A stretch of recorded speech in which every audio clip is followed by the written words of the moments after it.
క్రైస్తవ్యాన్నెవరు అంతం చేయలేరురా.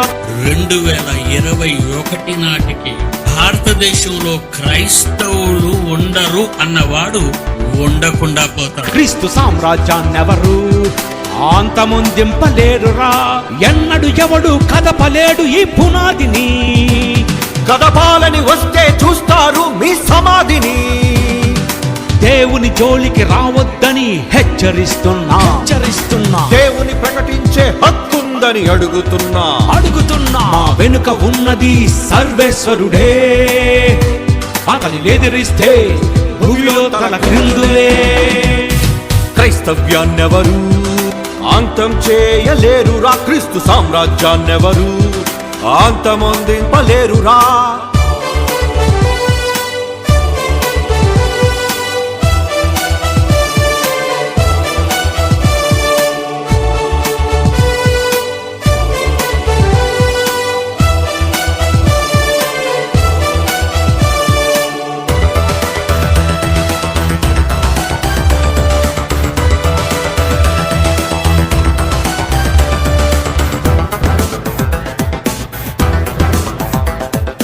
రాజులు స్థాపించిన రాజ్యాలే కూలిపోయాయి. వారి సంతానాలన్నీ మట్టిలో కలిసిపోయాయి.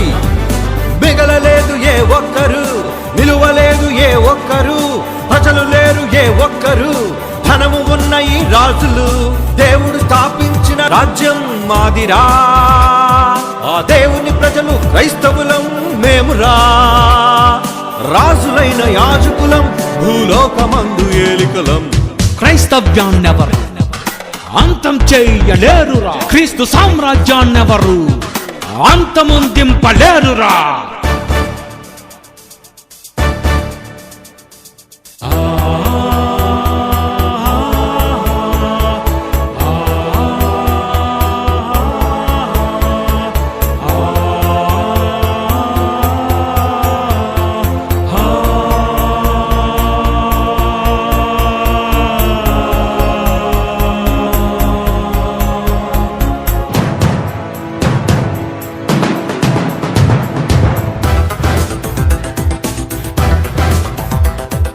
భారతదేశపు జెండా మధ్యన తెలుపు ఉన్నది. ఆ తెలుపు రంగు క్రైస్తవులున్నారని తెలుపుచున్నది. చీల్చలేవు నువ్వు జెండాని, తరమలేవు క్రైస్తవ్యాన్ని. క్రీస్తు లాంటి ఏ రాజ్యాన్ని చూపించలేవు ఈ భూమిలోని. క్రైస్తవులంటే ప్రాణం పెట్టేవారురా. ప్రతి దేశంలో క్రైస్తవుడే కనిపిస్తాడురా. ప్రతి దేశం కుంది క్రీస్తు శకం, భూలోకానే లే రాజు శకం. క్రైస్తవ్యాన్నెవరు అంతం చేయలేరురా. క్రీస్తు సామ్రాజ్యాన్నెవరు అంతమొందింపలేరురా. ఎన్నడు ఎవడు కదపలేడు ఈ పునాదిని. కదపాలని వస్తే చూస్తారు మీ సమాధిని. దేవుని జోలికి రావద్దని హెచ్చరిస్తున్నా. దేవుని ప్రకటించే హక్కుందని అడుగుతున్నా. మా వెనుక ఉన్నది సర్వేశ్వరుడే. అతని ఎదిరిస్తే భూమిలో తల క్రిందులే.